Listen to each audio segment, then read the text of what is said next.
नमस्कार दोस्तों, आप सभी का मेरे चैनल विंग ऑफ अट्रैक्शन पर स्वागत है।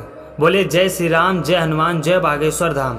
आज हम आप लोगों के लिए माता सीता की एक ऐसी अनमोल कथा लेकर आए हैं जिसको आप सभी भक्तों को बहुत ही ध्यान से सुनना चाहिए, क्योंकि इस कथा के माध्यम से मैंने आप सभी लोगों को क्या बात बताने का प्रयास किया है कि आखिर माता सीता ने अपने समय में ऐसा कौन सा घोर पाप किया था जिसकी वजह से उन्हें भगवान श्री राम से दूर रहकर जंगल में रहना पड़ा।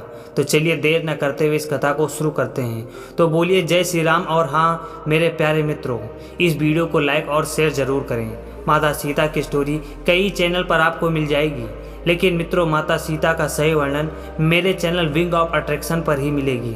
आपको नहीं पता होगा कि माता सीता से ऐसा कौन सा घोर पाप हुआ था। जरा ध्यान से सुने।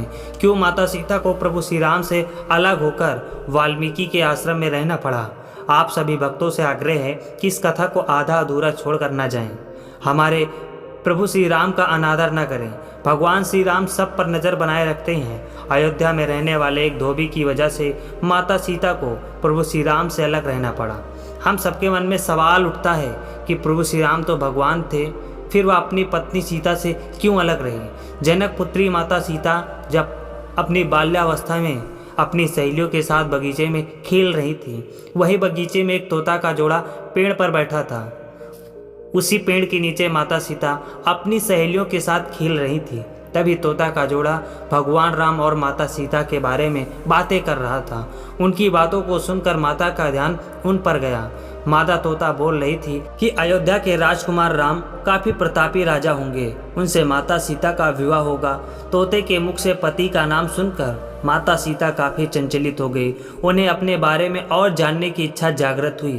तभी माता सीता अपनी सखियों से कहकर दोनों पक्षियों को पकड़ लिया। फिर इन दोनों से पूछा कि भविष्य के बारे में इतना ज्ञान कहाँ से प्राप्त हुआ। तब पक्षियों ने बताया कि इससे पहले हम महर्षि वाल्मीकि के आश्रम में रहते थे, जहाँ हर रोज राम और सीता के जीवन के बारे में बताया जाता है, इसलिए हम दोनों को हर चीज़ कंठस्थ याद हो गई है। सीता जी ने पक्षियों से कहा कि जिस जनक पुत्री की तुम दोनों बातें कर रहे हो वह मैं ही हूँ।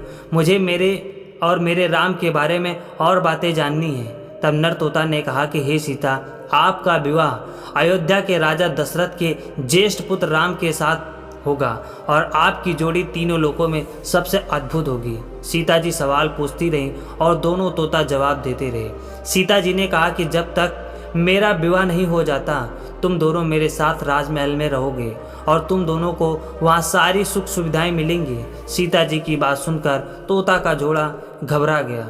तब नर तोता ने कहा कि हे जनक पुत्री, हम गगन के पक्षी हैं, इसलिए पिंजरे में बंद रहकर हम जीवित नहीं रह पाएंगे, इसलिए हमको आज़ाद कर दीजिए।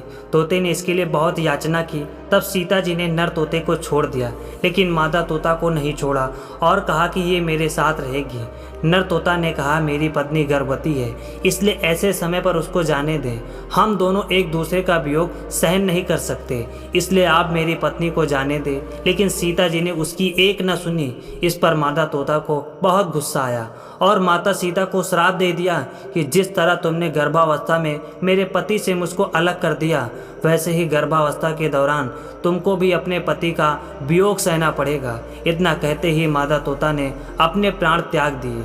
मादा तोता के प्राण त्यागने के कुछ समय के बाद नर तोता भी अपनी पत्नी के वियोग में प्राण त्याग देता है। इससे माता सीता को बहुत दुख हुआ, लेकिन तब तक बहुत देर हो चुकी थी। बताया जाता है कि अगले जन्म में तोता वही धोबी था जिसने माता सीता के चरित्र पर उंगली उठाई थी, जिसके बाद भगवान राम ने सीता का गर्भावस्था के दौरान ही त्याग कर दिया। तब माता सीता महर्षि वाल्मीकि के आश्रम में पहुंची और वहां उन्होंने लवकुश को जन्म दिया। देवी सीता के वियोग की कथा अन्य पुराणों में यह भी मिलती है कि उनका संबंध देवर्षि नारद से माना जाता है। कथा के अनुसार एक बार नारद जी को अभिमान हो गया था कि कामदेव भी उनकी तपस्या और ब्रह्मचर्य को भंग नहीं कर सकते, और उन्होंने यह बात अभिमान में शिव जी के बाद श्री हरि को बताई। तब श्री हरि ने एक योजना बनाई कि नारद को इस बात का घमंड हो गया है जो कि सही नहीं है। इसके लिए उन्होंने एक योजना बनाई और माया रची। जैसे ही श्री हरि से प्रणाम करके नारद मुनि आगे बढ़े, तब उनको एक भवन दिखाई दिया जहाँ राजकुमारी विश्व मोहिनी को देखकर वह मोहित हो गए। यह सब एक माया थी। राजकुमारी का रूप नारद जी का तप भंग कर चुकी थी और वह राजकुमारी को पाने के लिए भगवान विष्णु के शरण में पहुँचे और कहा कि हे प्रभु, आप मुझे अपना श्रीहरि का सुंदर रूप दे दीजिए। तब भगवान ने कहा कि हे नारद जी, ऐसा ना हो कि आप इस रूप को लेकर बाद में पछताएं। दरअसल नारद जी राजकुमारी का रूप देखकर भूल गए थे कि उनका एक रूप वानर का भी है। तब उन्होंने वही रूप नारद जी को दे दिया। जब नारद जी राजकुमारी के स्वयंवर में पहुंचे तब पूरी सभा बंदर वाले मुख को देखकर हंसने लगी और राजकुमारी ने भी मुख को देखकर वरमाला नहीं पहनाई। तब नारद जी ने सोचा कि आखिर सभी मुझे देखकर हंस क्यों रहे हैं और राजकुमारी ने मुझे वरमाला क्यों नहीं पहनाई। तभी भगवान विष्णु सभा में पधारे और राजकुमारी ने उनको माला पहना दी। तब उन्होंने पानी में अपना मुख देखा और वानर वाला मुख देखकर क्रोधित हो गए और क्रोध में उन्होंने भगवान विष्णु को श्राप दिया कि जिस तरह मैं स्त्री के लिए तड़पता रहा हूँ, आप भी पृथ्वी पर स्त्री वियोग का सामना करेंगे। जब माया का प्रभाव खत्म हुआ तो नारद जी को अपनी गलती का एहसास हुआ और उन्होंने क्षमा मांगी। तब भगवान राम और माता सीता को वियोग का सामना करना पड़ा। आप सभी मित्रों को माता सीता की कथा अच्छी लगी हो तो कमेंट में ज़रूर लिखें जय सीताराम, जय हनुमान, जय बागेश्वर धाम। आप सभी भक्तों को यह कथा सुनने के लिए बहुत बहुत धन्यवाद और हमारे आगे आने वाली कथा को आप इसी तरह से मन लगाकर सुनते रहें। तो अंत में बोलिए जय श्री राम, जय हनुमान, जय बागेश्वर धाम सरकार, जय जय।